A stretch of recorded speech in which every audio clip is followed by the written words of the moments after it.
Question number 11 की बात करते हैं। Two lines are given to be parallel, दो लाइंस है जो कि क्या है, पैरेलल गिवन है, ठीक है। The equations of one of the lines is इतनी, एक लाइन की इक्वेशन दे रखी है, हमारे से दूसरी लाइन की इक्वेशन पूछ रहा है, क्या होगा, then the equation of the second line, तो सेकंड लाइन की इक्वेशन बता दो, ठीक है बच्चों। पर कंडीशन क्या दे रखी है, कंडीशन दे रखी है जो दो लाइन है वो पैरेलल है, ठीक है। जब पैरेलल वाला केस होता है तो देखो कैसे सॉल्व करते हैं उस चीज को। हमारे पास क्या है, दो लाइन है जो कि पैरेलल है, यानी लाइन L1 है और लाइन एंड L2 है, ठीक है, जो कि क्या है, पैरेलल है एक दूसरे के, पैरेलल मतलब L1 पैरेलल है L2 के, ठीक है। ऐसे शॉर्ट फॉर्म में बता रहा हूँ। और जब ये होता है ना, जब L1 पैरेलल होता है L2 के, तो उस समय जो इनके जो वेरिएबल के कोफिशिएंट होते हैं उनका जो रेशियो होता है वो कैसा होता है, वो होता है A1/A2 बराबर होता है B1/B2 और डज नॉट इक्वल होता है C1/C2, ठीक है बच्चों। तो ये वाला कंडीशन लगाएंगे इसमें, तो हम क्या करेंगे, इनके कोफिशिएंट का रेशियो निकाल लेंगे। देखो पहले इससे कोफिशिएंट ये A1 A2 और A1 B1 और C1 देगा, और यहाँ से हमें जो ऑप्शन दे रखे हैं यहाँ से हमें उठाना पड़ेगा, ऑप्शन से सॉल्व करेंगे इस सवाल को, ठीक है बच्चों। तो ऑप्शन में देखना पड़ेगा हमें कि ये वाली कंडीशन कौन फुलफिल कर रहा है, ठीक है बच्चों। तो पहले तो उसके लिए लेते हैं, इसके हमारे पास A1 की वैल्यू है हमारे पास 5 और अपॉन, देखो इसको रख के देखता हूँ माइनस के 15, ठीक है बच्चों, रख के देख रहा हूँ मैं ऑप्शंस में, तो ठीक है। तो माइनस के 15 और माइनस के इजिकल टू माइनस के 3 और माइनस के 9, ठीक है बच्चों, और माइनस के 2 और माइनस के 5, ठीक है। तो देखो 5 3 जा 15, तो माइनस का 1/3 आएगा और ये प्लस का आएगा 1/3, जो कि क्या नहीं है, इक्वल नहीं है, तो पहला ऑप्शन तो नहीं होगा, ठीक है। अब सेकंड ऑप्शन ट्राई करते हैं, सेकंड ऑप्शन ट्राई करते हैं। ऑप्शन में क्या करना है, सेकंड ऑप्शन में देखो 5/15 और माइनस के 3/9 आएगा, जो कि तब भी क्या आएगा, अनइक्वल आएगा। और थर्ड वाले ऑप्शन में देख लो, थर्ड वाले ऑप्शन में 5/9 आएगा और आएगा 3/15, जो भी क्या आएगा, अनइक्वल आएगा। अब हम फोर्थ वाले देखते हैं, फोर्थ वाली कंडीशन। देखो फोर्थ वाले से क्या कर देगा, फुलफिल कर देगा इस कंडीशन को, इस वाले जो सिचुएशन है इसको फुलफिल कर देगा। देखो क्या करना है कि ये आ जाएगा 5 माइनस के 15 इजिकल टू माइनस के 3/9 और इजिकल टू माइनस के 2 माइनस के 5, ठीक है बच्चों। तो देखो 5 1 जा 5 5 3 जा 15, तो माइनस के 1/3 आएगा, और ये आ जाएगा 3 3 जा 9, तो माइनस के 1/3, और ये आ जाएगा माइनस से माइनस कर जाएगा, जो कि आएगा 2/5। देखो अब ये दोनों तो क्या है, आपस में इक्वल है, ये अनइक्वल है, ठीक है, तो ये अनइक्वल है, तो देखो ये तो बराबर आ रही, ये वाली कंडीशन फुलफिल हो गई, तो हम क्या देंगे, जो सेकंड इक्वेशन होगी हमारी वो क्या होगी, डी वाला ऑप्शन होगा, ठीक है बच्चों। क्वेश्चन नंबर 12 की बात करते हैं। 3 numbers in a AP have the sum, इनका सम दिया हुआ है, तो उसकी मिडिल टर्म पूछ रहा है, क्या होगी, what is it's middle term, options दिए हुए हैं, ठीक है बच्चों। तो हमारे पास एक एपी में तीन नंबर्स हैं जो जिनका सम कितना है, 30 है, और उनकी जो मिडिल वाली टर्म होगी, जो नंबर्स होंगे उनकी मिडिल वाली टर्म होगी, वो पूछ रहा है, ठीक है क्वेश्चन में। तो बच्चों करते हैं, देखो तो हम पहले क्या करेंगे, लेट कर लेंगे, let 3 numbers in AP, let 3 number in AP, ठीक मान लेते हैं, पहला मान लेते हैं a माइनस डी, दूसरा मान लेते हैं a और तीसरा मान लेते हैं a प्लस डी, ठीक है बच्चों। तो हमने 3 नंबर ऐड कर लिया। अब इनका सम कितना दिया हुआ है, इनका सम दिया हुआ 30, तो अकॉर्डिंग टू क्वेश्चन लिखेंगे, अकॉर्डिंग टू क्वेश्चन, ये शॉर्ट फॉर्म में लिखना था, वो फुल में लिखना था, according two questions. According two questions में क्या करेंगे, लिखेंगे सम इनका a minus D plus a plus A D. अब देखो सब में क्या होगा, माइनस डी से प्लस डी कट जाएगा, और जो कितना दिया हुआ 30 दिया हुआ बेटा, ठीक है, सम कितना दिया हुआ था 30, तो माइनस डी से डी कट गया प्लस का, और ये कितना आया 3a बराबर 30, तो 3 से कट जाएगा, तो a बराबर कितना आएगा 10 आ जाएगा, जो कि हमारी मिडिल टर्म है, ठीक है। तो मिडिल टर्म हमारी कितनी आएगी 10, ये हमें आपसे क्वेश्चन पूछा होगा, ऑप्शन देख लो कौन सा है, बी। क्वेश्चन नंबर 13 की बात करते हैं। In triangle ABC DE parallel है बीसी के, जो डीई लाइन है वो बीसी के पैरेलल है, ठीक है बच्चों। तो इफ एडी बराबर 4c और कॉमा ए बी बराबर 9c एंड ए सी बराबर 13.5 सेंटीमीटर। ठीक है, then the length of EC की लेंथ बतानी, ईसी की लेंथ कितनी होगी, यानी ये वाली लेंथ बतानी कितनी होगी। ठीक है क्वेश्चन में, और हमारे पास ये ऑप्शन है ए 6 सेंटीमीटर, बी 7.5 सेंटीमीटर, सी 9 सेंटीमीटर और डी 5.7 सेंटीमीटर। ठीक है बच्चों, देखो हमने जो थेल्स थ्योरम में पढ़ा था, थेल्स थ्योरम या बीपीटी थ्योरम कह सकते हैं उसको, जो चैप्टर 6 में पढ़ा था हमने ट्रायंगल में, तो उसमें बताया था कि हमारे पास ऐसा कंडीशन आ जाए ना एक ट्रायंगल में कि जो उसके जो मिड पॉइंट हो वो क्या करे, वो ये जो लाइन है वो इसकी पैरेलल आ जाए, बीसी की थर्ड लाइन के क्या जाए पैरेलल आ जाए, तो इसमें हम क्या लगाते हैं बीपीटी थ्योरम लगाते। तो जैसे हमें पता लगा बाय, तो अब इसमें क्या लगाएंगे, बाय थेल्स थ्योरम लगा देंगे। तो क्या गिवन है हमारे पास, गिवन है कि डीई पैरेलल है बीसी के, तो बाय थेल्स थ्योरम, तो क्या लगाएंगे बाय थेल्स थ्योरम। ठीक है, थेल्स थ्योरम। ठीक है बच्चों, स्पेलिंग एरर होगा तो प्लीज माफ कर दो उसके लिए, स्पेलिंग मेरी थोड़ी ऐसी रहती है। ठीक है बच्चों, थेल्स थ्योरम, तो थेल्स थ्योरम में क्या बताते हैं, अगर ये पैरेलल वाली कंडीशन दी जाए तो हम थेल्स थ्योरम के अकॉर्डिंग क्या लिख सकते हैं कि जो रेशियो होंगे यानी एडी अपॉन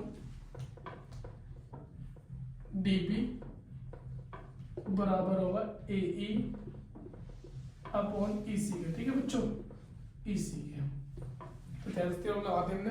अब देखो, तो हम यहाँ पर क्या करेंगे, वैल्यू लिखेंगे। देखो हमारे पास एडी की वैल्यू है 4 सेंटीमीटर, तो यहाँ वैल्यू पुट कर देंगे, एडी की वैल्यू कितनी है 4 सेंटीमीटर 4, और डीबी की वैल्यू कितनी है, डीबी की वैल्यू हमारे पास, डीबी की वैल्यू नहीं है हमारे पास, पूरी वैल्यू है एबी की, एबी की वैल्यू कितनी है 9 है। ठीक है, एबी की वैल्यू क्या है 9 सेंटीमीटर, मतलब पूरी वैल्यू हमारे पास 9 सेंटीमीटर, और एडी हमारे पास 4 है। अब देखो बच्चों, पूरी ये तो हमारे पास 4 है और पूरी कितने 9, तो जब मैं 9 में से अगर 4 माइनस करूंगा, क्या ये वैल्यू मिलेगी क्या मुझे, तो ये वाली वैल्यू कितनी होगी 5 सेंटीमीटर।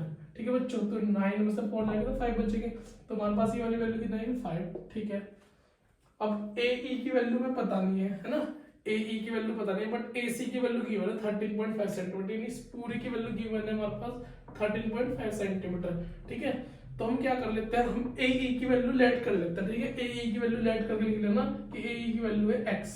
ठीक है, तो जो ये वाली वैल्यू होगी वो क्या होगी हमारे पास, वो होगी 13.5 माइनस x। ठीक है बच्चों, तो हम वैल्यू पुट कर देते हैं। देखो ए की वैल्यू है x और EC की वैल्यू कितने 13.5 माइनस x। ठीक है बच्चों, अब यहाँ से क्या करेंगे, x की वैल्यू निकाल लेंगे। ठीक है इतना बच्चों, ये आ गई 4/5 इज इक्वल टू x/13.5।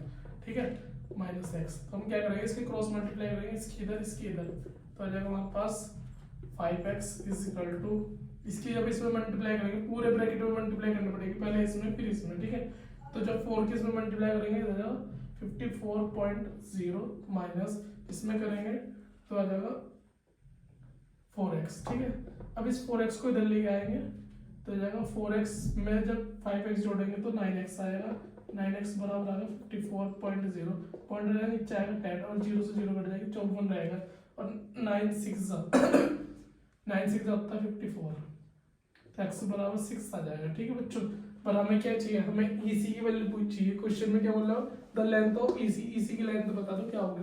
अब देखो हमें क्या करना है, 13.5 में से x की वैल्यू क्या कर देनी है, माइनस कर देनी है, तो 13.5 में से ही कर देता हूँ बच्चों, तो 13.5 में से x की वैल्यू कितनी है 6, तो 6 माइनस कर दो तो 7.5। अब देख लो कौन सा ऑप्शन है 7.5, B option. At some time of the day the length of shadow of a tower is equal its height the sun's altitude at the time।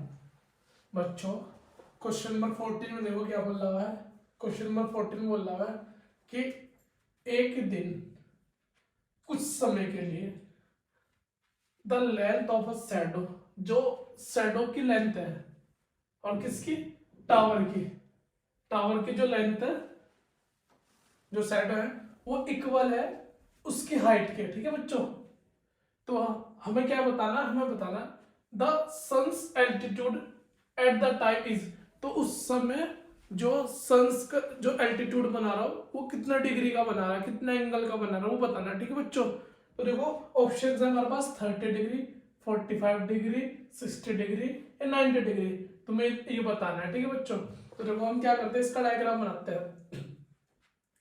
हमारे पास एक टावर है, ठीक है,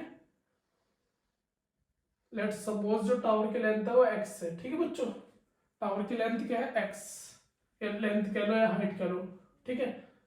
और जो इसकी शैडो, चाहे इस साइड बनाओ चाहे उस साइड बनाओ, तो इस साइड बनाओ। ठीक है बच्चों, तो शैडो बनेगी ऐसे कुछ करके। ठीक है, तो बोला एक दिन कुछ समय है ना, कुछ समय में जो लेंथ ऑफ शैडो है, शैडो की लेंथ ये होगी भाई, या शैडो पड़ रही होगी, टावर ये है, ठीक है, उसकी जो हाइट है वो इक्वल है, यानी ये भी एक्स होगी अकॉर्डिंग टू क्वेश्चंस।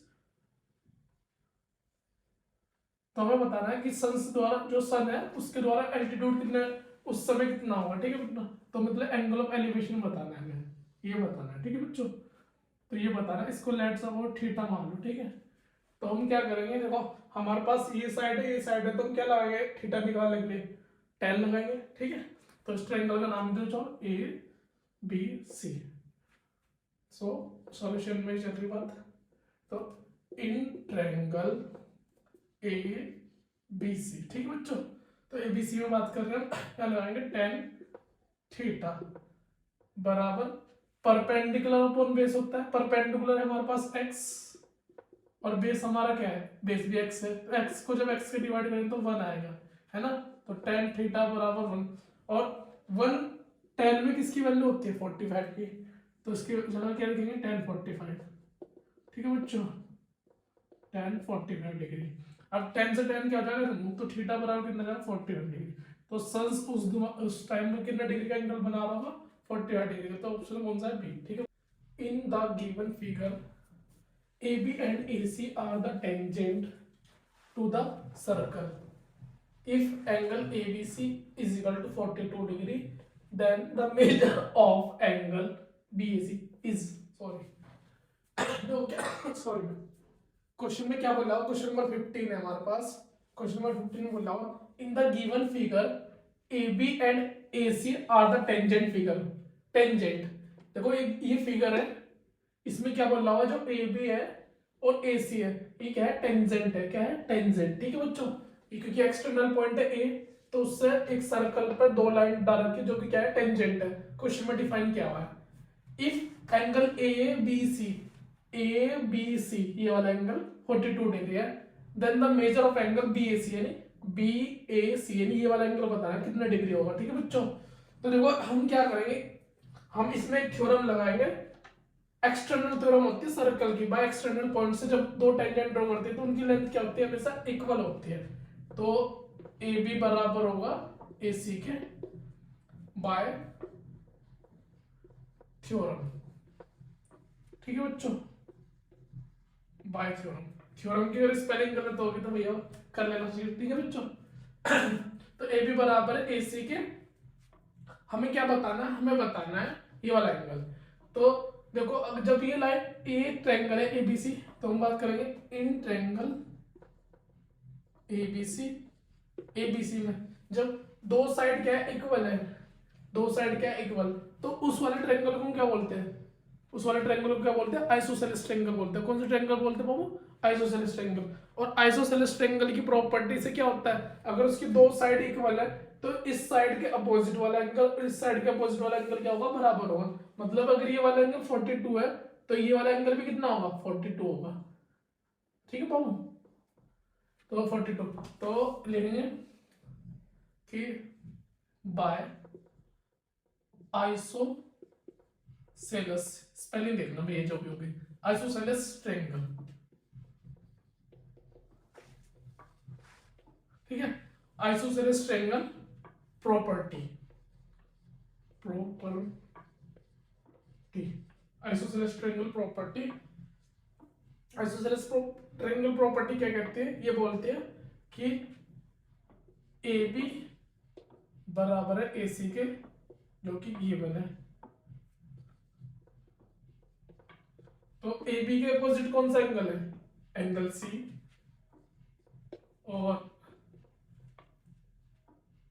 और AC के अपोजिट कौन सा है, angle B।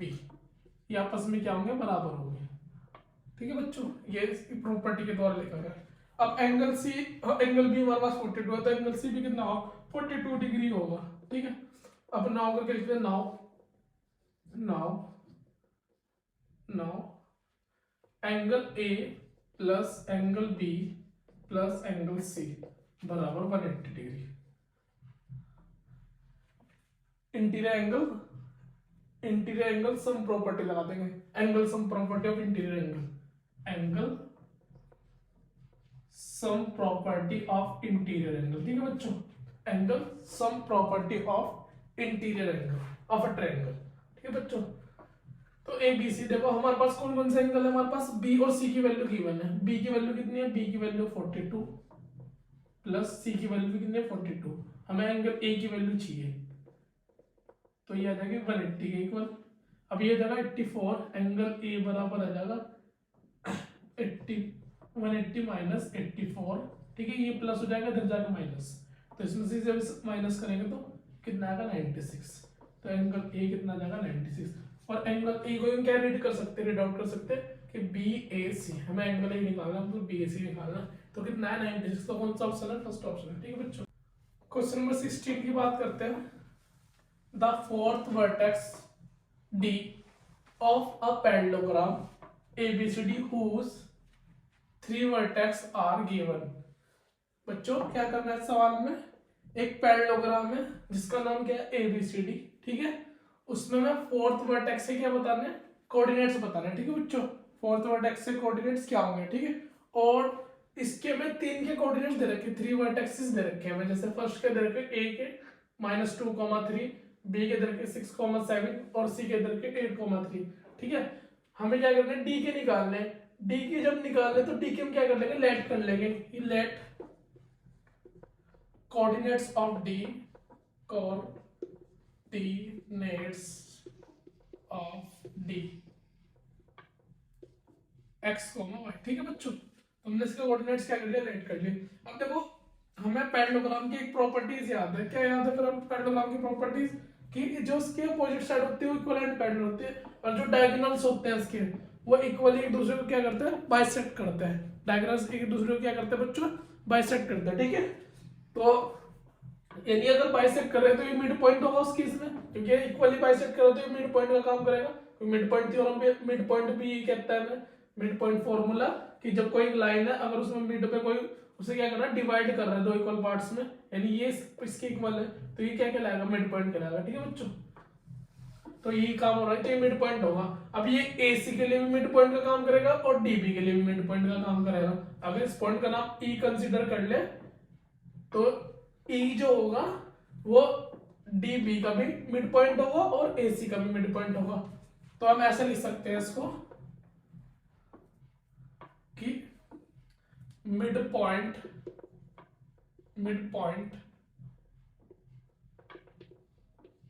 Of AC is E equal to midpoint of DB is A। ठीक है बच्चों, तो दोनों इक्वल हो जाएगा क्योंकि एक ही मिड पॉइंट है, दोनों का क्या होगा, एक ही मिड पॉइंट होगा। ठीक है, तो यहां से क्या करेंगे, अब हम क्या करेंगे, मिड पॉइंट फॉर्मूला लगाएंगे, AC के बीच में लगाएंगे और DB के बीच में मिड पॉइंट फॉर्मूला लगाते हैं। पहले हम किसके लिए लेते हैं, AC के मिड पॉइंट लगा लेते हैं। तो AC के मिड पॉइंट मान लो इस पॉइंट E के जो कोऑर्डिनेट्स है कुछ भी मान सकते हैं, कुछ भी का मतलब कुछ भी जो तुम्हें वैल्यू फाइंड करनी, चलो डायरेक्ट भी लिख लेते हैं, कोई दिक्कत नहीं है। तो जो E के मिड पॉइंट होंगे वो होंगे तुम्हारे, AC के मिड पॉइंट निकाल लेंगे। मिड पॉइंट निकालने के लिए देखो क्या करते हैं, जो ये x वाली टर्म है ये y वाली टर्म है, x1 में x2 ऐड कर देंगे तो -2 में ऐड करेंगे 8 और डिवाइड कर देंगे 2 से। ठीक है, ऐसे 3 में 3 ऐड कर देंगे और डिवाइड कर देंगे 2 से।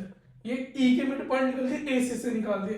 अब इक्वल टू, अब ये कर लेंगे DB के। ठीक है बच्चों, तो x में 6 प्लस कर देंगे तो x + 6 डिवाइड बाय 2 और y में 7 प्लस कर देंगे तो y + 7 डिवाइड बाय 2। ठीक है बच्चों। अब क्या करेंगे, अब कंपेयर कर देंगे एक्स वाले को एक्स वाले के साथ, वाई वाले को वाई वाले के साथ, ठीक है। तो टू कंपेयर, जब कंपेयर करेंगे तो एक्स वाला को ये वाला एक्स वाला, यहाँ भी एक्स वाला ये है, तो ये आ जाएगा माइनस, ये आ जाएगा 6/2 और ये आ जाएगा हमारे पास x प्लस 6/2, 2 से 2 डिवाइड हो जाएगा, ठीक है। तो ये x प्लस 6 आएगा, इधर जाकर माइनस का हो जाएगा, तो जब 6 में से 6 माइनस करेंगे तो ये आ जाएगा 0, तो यहाँ पर x की वैल्यू क्या आ जाएगी, 0 आ जाएगी, ठीक है बच्चों। इधर ले देता हूँ मैं, x बराबर क्या आ जाएगा 0, x की वैल्यू निकलेगी यहाँ से।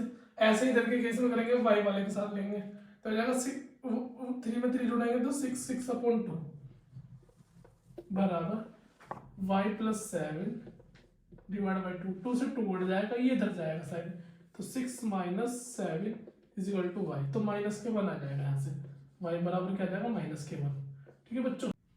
क्वेश्चन नंबर 17 की बात करते हैं। तो फॉर एन इवेंट ई, एक हमारे पास इवेंट है ई, ठीक है, और क्या बोल रहा हुआ, if probability of event plus probability of not event is equal to Q, ठीक है बच्चों। क्या बोल रहा है कि probability of event plus probability of not event is equal to Q, ठीक है।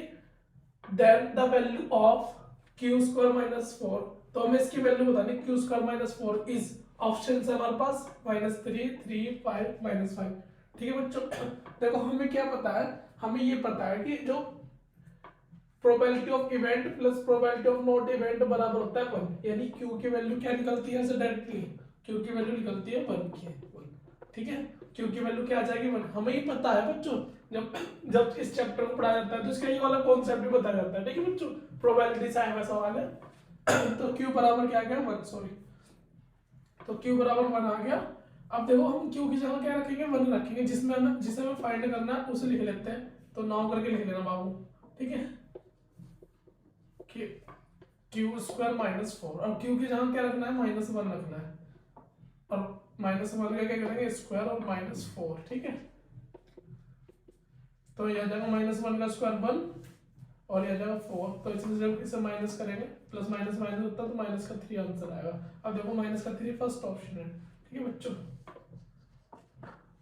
एक बार और दोबारा से एक्सप्लेन कर रहा हूँ, देख लो कि probability of event plus probability of not event बराबर क्यू है। ये डायरेक्ट फॉर्मूला भी होता है कि probability of event plus probability of not event is equal to 1 होता है, ठीक है। तो मैंने डायरेक्टली क्यू की वैल्यू क्या रख ली है 1 रख ली है। अब हमें क्या करना है, ये फाइंड करना है, तो इसमें वैल्यू रख दी क्यू की, ठीक है बच्चों। क्वेश्चन नंबर 18 की बात करते हैं बच्चों।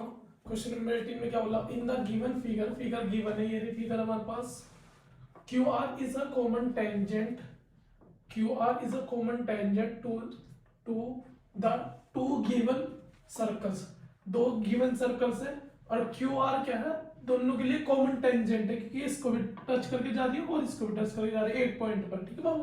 तो इसलिए क्या है कॉमन टेंजेंट है, और ये क्या करें कि टचिंग एक्सटर्नली एट ए, और जो कि क्या कर रहे हैं एक दूसरे को टचिंग कर रहे हैं, टच मतलब एक दूसरे को छू रहे हैं, एक्सटर्नली बाहर से एक दूसरे को छू रहे हैं इस पॉइंट पर, ए पॉइंट पर, ठीक है बच्चों। अब क्या बोल रहा है, the tangent at A meets Q R at P, जो टेंजेंट ए है ना वो क्या कर रही है, मीट्स कर रही है क्यू आर को पी पॉइंट पर, जो क्यू आर की टेंजेंट है ये मीट्स कर रही है, मीट्स मतलब मिल रही है पी पॉइंट पर, ठीक है बच्चों। इफ एपी है हमारे पास, इसकी लेंथ दे रखी है, मैं कितनी दे रखी है इसकी लेंथ 4.2 सेंटीमीटर, ठीक है। तो हमारे से क्या बोल रहा है, then the length of Q R, तो क्यू आर की लेंथ बता दो, ये वाली लेंथ कितनी होगी, ठीक है बच्चों। क्वेश्चन समझ में आया, आगे ना नहीं आया तो एक बार और दोबारा से बताऊं क्या, चलो एक बार रिपीट करके देखना, रिपीट मोड पे, ठीक है वीडियो को, ठीक है बच्चों। क्योंकि मेरे पास समय थोड़ा कम है तो इसलिए मैं क्या कर रहा हूँ, क्वेश्चन कराने चाह रहा हूँ, ज्यादा से ज्यादा क्वेश्चन हो जाए, क्योंकि एक पार्ट तो मैंने तुम्हारा ऑलरेडी बना दिया, अब ये सेकंड पार्ट बन रहा है सेक्शन ए का। सेक्शन ए में कितने सवाल है टोटल, 20 सवाल है, ठीक है प्यारे बच्चों। प्यारे बच्चों मेहनत बहुत कर रहा हूँ मैं भी, आपको क्या करना है, लाइक करना है, शेयर करना है, सब्सक्राइब जरूर कर लेना बच्चों चैनल, जो नए स्टूडेंट्स होंगे, ठीक है। और इस चैनल पर आपको अच्छा कंटेंट मिलेगा फ्यूचर में भी, ठीक है। तो अपना दबा के पढ़ाई करो, मेहनत करो, जब तुम सक्सेस होगे तो मेरी ऑलरेडी सक्सेस मिलेगा मुझे भी, ठीक है बच्चों। ओके अब स्टार्ट करते हैं क्वेश्चन को। तो देखो क्वेश्चन में क्या गिवन है, एपी बराबर 4.2 सेंटीमीटर है। अब हम क्या करेंगे, देखो हमें ये पता है, हमें क्या पता है, हमें ये पता है कि एपी और ये पॉइंट हमारा आर, ठीक है, पी आर एक ही पॉइंट से क्या कर रहे हैं, मिल रहे हैं, एक पॉइंट से। ये एक्सटर्नल पॉइंट होगा इस सर्कल के लिए और इस सर्कल के लिए भी एक्सटर्नल पॉइंट होगा। अब एक टेंजेंट इधर को जा रही है, एक टेंजेंट इधर को जा रही है, तो इन दोनों टेंजेंट की लेंथ क्या होगी, इक्वल होगी बाय थ्योरम कि एपी बराबर होगा क्यूपी के और एपी बराबर होगा क्यू आर पी आर के बाय थ्योरम। ठीक है बच्चों, थ्योरम, ये थ्योरम है 10.2 सर्कल की, ठीक है। तो बाय थ्योरम एपी बराबर होगा क्यू आर के और एपी बराबर होगा पी आर के। अब एपी की लेंथ हमें दी हुई है, एपी की लेंथ कितनी है 4.2, तो क्यू आर की लेंथ कितनी हो जाएगी 4.2 और क्यूपी की लेंथ कितनी हो जाएगी 4.2। अब हमें क्या बतानी है, हमें टोटल क्यू आर की लेंथ बतानी है। क्यू आर की लेंथ कितनी होगी हमारे पास, क्यू आर की जो लेंथ होगी वो होगी QP plus P R, QP plus P R. QP की वैल्यू कितनी है, क्यूपी की वैल्यू 4.2 प्लस 4.2, जब इसमें ऐड करेंगे तो 8.4 आएगा, 8.4 सेंटीमीटर। ठीक है, देख लो कौन सा आंसर ऑप्शन से तुम्हारा सी ऑप्शन। ठीक है बच्चों, बच्चों क्वेश्चन नंबर 19 की बात करते हैं। देखो क्वेश्चन नंबर 19 और जो 20 है वो बेस्ड है असर्शन एंड रीजन पर। ठीक है बच्चों, तो देखो हमारे पास क्वेश्चन नंबर 19 में क्या गिवन है, सबसे पहले पढ़ते हैं क्वेश्चन नंबर 19 में। असर्शन क्या बोल रहा हो, असर्शन बोल रहा हो कि mid point of a line segment divide the line segment in the ratio 1:1। मतलब एक लाइन सेगमेंट है जिसका मिड पॉइंट डिवाइड करता है लाइन सेगमेंट को 1:1 में, यानी बिल्कुल सही बात है, जो भी क्या है बिल्कुल सही बात है। ठीक है बच्चों, अब दूसरी बात क्या बोल रहा हुआ, दूसरी बात बोल रहा हुआ कि reason the ratio in which the points, इस पॉइंट का जो रेशियो है वो डिवाइड्स करता है लाइन सेगमेंट को। जो एक लाइन सेगमेंट है ये बनेगी एक लाइन सेगमेंट 1:2 में। ठीक है बच्चों, जो कि बिल्कुल क्या है गलत है, ये हमें करके देखना पड़ेगा सॉल्व। ठीक है बच्चों, जो कि बिल्कुल गलत है, यदि असर्शन तो ट्रू है और रीजन क्या है फॉल्स है, तो हमारे पास कौन सा ऑप्शन है, असर्शन इज ट्रू और रीजन आर फॉल्स, तो हमारे पास सी ऑप्शन है। ठीक है बच्चों, इसका क्या होगा सी। क्वेश्चन नंबर 19 का ऑप्शन जो होगा सी होगा, assertion are true but reason are false. ठीक है, अब क्वेश्चन नंबर 20 की बात करते हैं। क्वेश्चन नंबर 20 में देखो क्या बोला हुआ, if the circumference of a circle is 176 centimetre, मतलब एक सर्कल की जो सर्कमफ्रेंस है 176 सेंटीमीटर है। ठीक है, then its radius is 28 centimetre. तो बच्चों एक सर्कल की जो सर्कमफ्रेंस है 176 है, जो कि बिल्कुल सही है, जब उसकी रेडियस क्या होगी 28 सेंटीमीटर होगी। ठीक है, यानी असर्शन क्या है ट्रू है। और रीजन की बात करते हैं, देखो रीजन में क्या दिया हुआ, circumference is equal to twice of radius of circle, मतलब कि जो सर्कमफ्रेंस होती है वो सर्कल की रेडियस की क्या होती है ट्वाइस होती है, बिल्कुल सही बात है। तो रीजन भी क्या है ट्रू और असर्शन भी क्या है ट्रू, बट असर्शन का गुड एक्सप्लेनेशन नहीं है, राइट एक्सप्लेनेशन नहीं है। तो हमारा ऑप्शन क्या होगा, हमारा ऑप्शन होगा बी। हमारे ऑप्शन बी में क्या है, देखो बी में कि both assertion and reason are true but reason is not explanation of the assertion. ठीक है बच्चों, तो ऑप्शन बी हमारा करेक्ट आंसर होगा। क्वेश्चन नंबर 20 का ऑप्शन कौन सा होगा बी, और क्वेश्चन नंबर 19 का ऑप्शन क्या होगा सी। ठीक है बच्चों, इस वीडियो को लाइक और सब्सक्राइब एंड शेयर करना है। ठीक है बच्चों।